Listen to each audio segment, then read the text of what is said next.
Assalamualaikum warahmatullahi wabarakatuh. Bertemu lagi dengan saya Sananta Jaya Sagai. Yang mana sini saya akan menyampaikan sebuah materi yang bertema herbal alami ala Nabi Muhammad SAW untuk memenuhi salah satu kewajiban tugas UAS kami mata kuliah Tibun Nabawi, yang mana dosen pengampunya adalah Dr. Muhammad MTHI.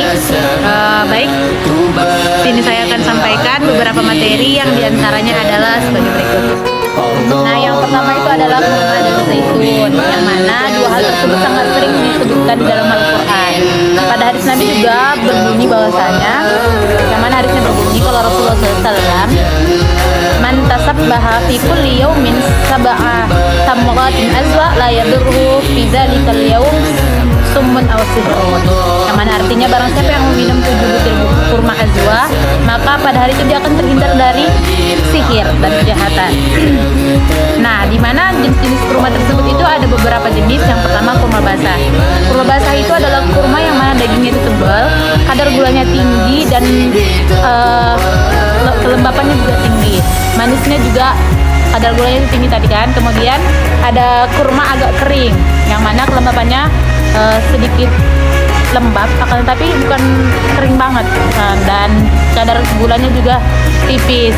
Nah, yang ketiga kurma kering, yang mana teksturnya itu agak keras dan kadar gulanya lebih rendah. Kemudian manfaat kurma tersebut juga yaitu adalah sebagai obat selera makan, kemudian menambah stamina tubuh, sama halnya dengan minyak zaitun itu tersebut.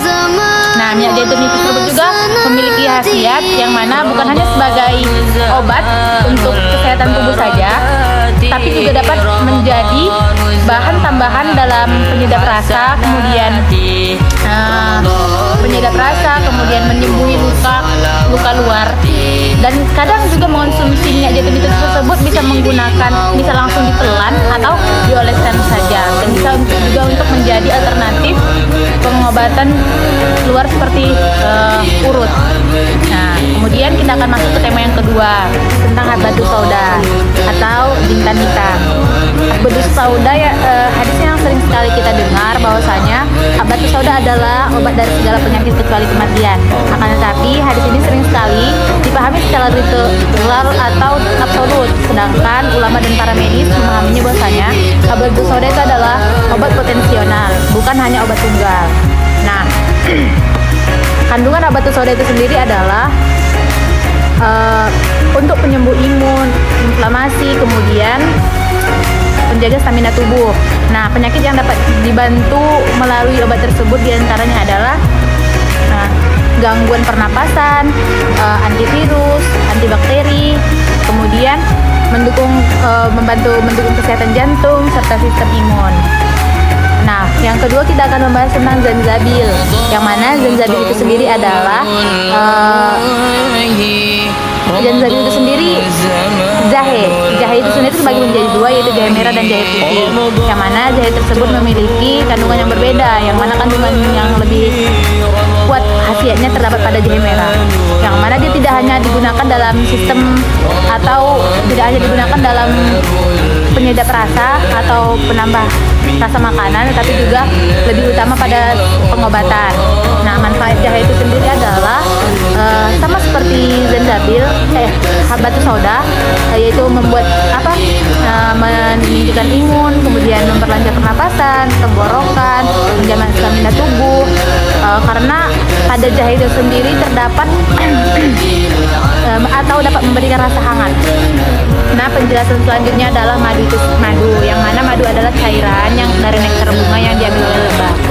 Nah, pada hadis Rasulullah SAW ada suatu peristiwa bahwasanya datang seorang laki-laki, atar rajulun il Nabi sallallahu alaihi wasallam, datang seorang laki-laki pada Nabi sallallahu alaihi wasallam, istaki ahibatonahu, dia mengadu bahwasanya saudaranya sakit perut. Summa qala, kemudian Rasulullah berkata, iskihil asal, perintahkanlah dia untuk meminum madu. Summa atahusannya, datang lagi dia kedua kalinya, iskihil asal, tetap sama Rasulullah tak menyuruh minum madu. Yang mana setelah itu perut saudaranya sembuh. Dari situ perintah atau hadis yang mana memang ada Rasulullah SAW melakukan dalam hidupnya sehari-hari untuk meminum madu sendiri. Yang mana madu juga terdapat beberapa jenis, diantaranya madu angka, madu hitam, dan lain sebagainya.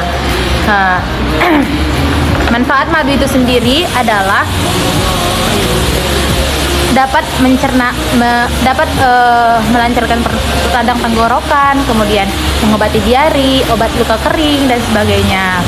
Dan hal yang tidak boleh dilakukan adalah mencampurkan madu itu sendiri dengan air panas, karena dengan tercampurnya madu dengan air panas itu sendiri dapat menghilangkan khasiat madu itu sendiri atau manfaatnya.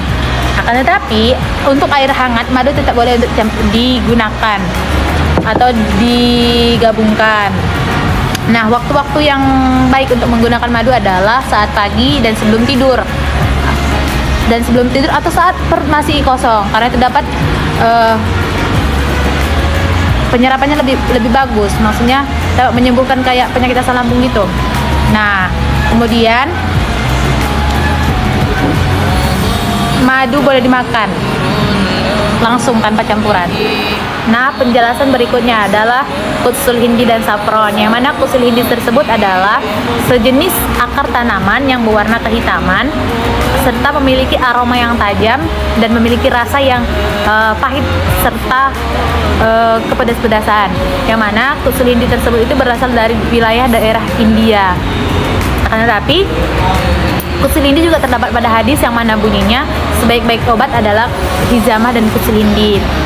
Nah, penyakit yang dapat dibantu sembuhkan oleh kutsul hindi tersebut diantaranya adalah radang tenggorokan, kemudian batuk, saluran pencernaan, serta lainnya. Sedangkan saffron itu sendiri berasal dari bunga yang memiliki warna agak kemerahan serta yang memiliki aromatik dan juga memiliki harga yang sangat mahal. Nah, saffron itu sendiri sebetulnya tidak dapat secara spesifik di dalam hadis, akan tetapi dia memiliki manfaat, diantaranya adalah menenangkan saraf ringan, kemudian menyehatkan tidur, serta menjadi bahan pewarna makanan serta pakaian. Sekian penjelasan singkat dari saya.